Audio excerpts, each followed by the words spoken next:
We should have known something was up with 2020 when Mount & Blade 2 actually came out. Bannerlord is a game that seems kinda simple at first, but involves a lot of complex decisions, like what color should your undershirt be, and should you ride a camel because it's funny even though they kinda suck? Fortunately, you can have all your decisions made for you by joining a faction. Factions are collections of clans that all try to maintain some form of visual cohesion on the battlefield, though that can be kinda hard when your party has 53 different types of infantry with no easy way to sort them. Still, joining a faction has several advantages. You can own land, force friendly armies to fight for you, and develop a deep-seated hatred of your chosen liege. But with so many factions to choose from, which one is the one for you? You'd probably be better off just picking the color you like the most rather than taking my advice, but here it is anyway.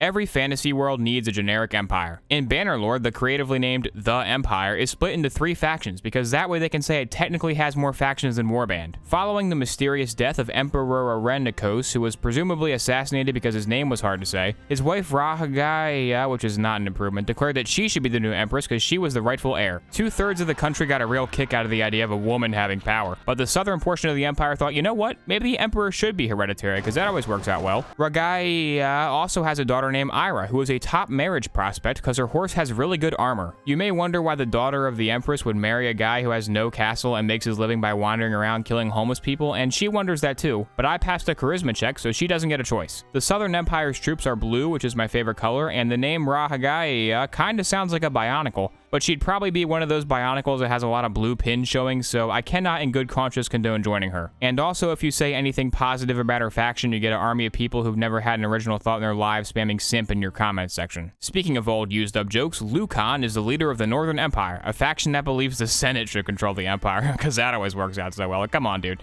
You're in a Roman Empire analog and you're really gonna advocate for democracy? Okay, Grandpa. If he only would have used the classic Roman red as his faction's color, then I'm sure everyone would think he's the best faction and be defending the virtues of the Senate. But as it stands, you'll probably forget he exists, and the next time you start a new character, you'll be like, wait, there are 2 purple factions? The other purple faction is the Western Empire, led by the mighty military general Gyarios. His political philosophy is a bit more nuanced. You see, he believes the army should be in charge because they have swords. His legions are fiercely loyal to him because he promised they could have some land when they retire. Don't know why you'd ever want to live outside of a city in Mount & Blade, but whatever floats your quadrireme, I guess. If you want to back the guy who's the most like Julius Caesar, Gyarios is your man. Just look out for stacks of 1,000 Vlandian knights looking to give him the old Brutus special. If all this Empire stuff sounds really boring, then consider joining the Batanians. Their faction color is green, so it's not possible for them to be anything other than the barbarian guys. Batania is a loose organization of clans that technically work for King Caledog but retain a fearsome independent spirit. At least that's what the flavor text says. In reality, they play exactly the same as every other faction, with one notable exception. Behold, the Batanian Fion Champion. Legendary bowmen who can fell entire armies 3 times their size in mere seconds. They're so good you can even use a perk to get them without even joining Batania, which is good because in my experience, Batania tends not to last too long. All their cities are really close to each other, so when an enemy army shows up and takes Maronath, they think, Karabansith is like 3 minutes away, might as well grab that one too. If the Celtic flavor of barbarian scum isn't to your liking, consider looking north to the frigid wastes of Skyrim. The nation of Skyrim recently went through a civil war, and the Stormcloaks, also known as the Sturgians, came out on top. With their distinctive blue garb and 50% resistance to frost damage, they make fearsome foot soldiers, and their leader, Ulfric Ragnvad Stormcloak, uses his position as High King to wage devastating wars across the northern half of the map. He usually wipes out Grandpa Lucan and then spends the rest of the game repeatedly failing to invade the south because Sturgians are allergic to grass or something. As far as factions go, they're a pretty solid choice, especially in the heavy infantry department, but you do gotta be aware that half their nobles wear candy cane pants that look terrible, so you know, pros and cons. Unlike the rest of the factions who want to constantly get in wars,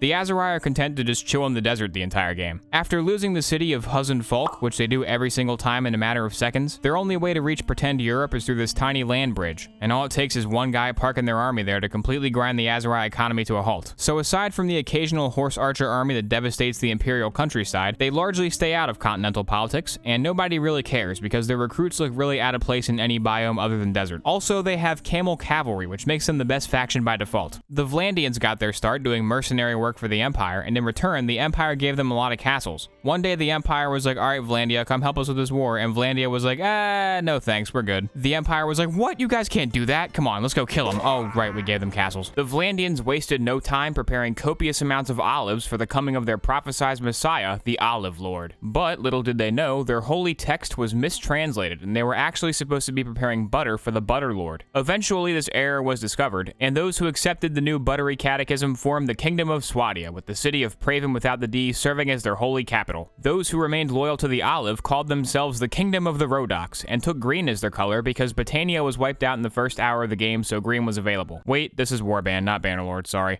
There I go talking about Warband again. You know, maybe I should do one of these videos for Warband. If that's something you'd like to see, do not let me know in the comments section. If this video gets 0 comments, I'll make a Warband video, but any more than that, and I'll assume there's no interest. Anyways, I think that about wraps it up. That's all the factions in Bannerlord. Thank you very much for watching.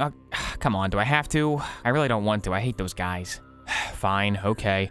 The Khuzaits are a faction that has been scientifically designed to be as annoying as possible. This is because their favorite unit is horse archers, and as any Total War player can tell you, horse archers are a blight upon mankind. When I'm playing a game like this, I want both armies to be a nice, perfectly straight line so it looks aesthetically pleasing when they fight. But when the Khuzaits fight, they send a million horse archers everywhere and my guys get all like turned around and it just looks awful. They also have a tendency to snowball and dominate the entire eastern side of the map because when they besiege a city, all of the enemy armies surround them but refuse to actually attack because, you know, fighting horse archers is freaking annoying, and as a result, the Khuzaits auto-resolve their way to a massive empire. If I could go back in time and change one thing, I would kill the first ever horse, so that when I came back to the present, there wouldn't be any horse archers in my video games. And also so my car would stop being measured in horsepower. Like, how am I supposed to know how strong 300 horses are? It's not a good unit of measurement for the modern era. Anyways, that's all the factions for real this time. Hope this video helped you decide which ones to join/exterminate, and ooh, looks like you are gonna have to join one of them because you've been watching this video so long you automatically failed the main quest.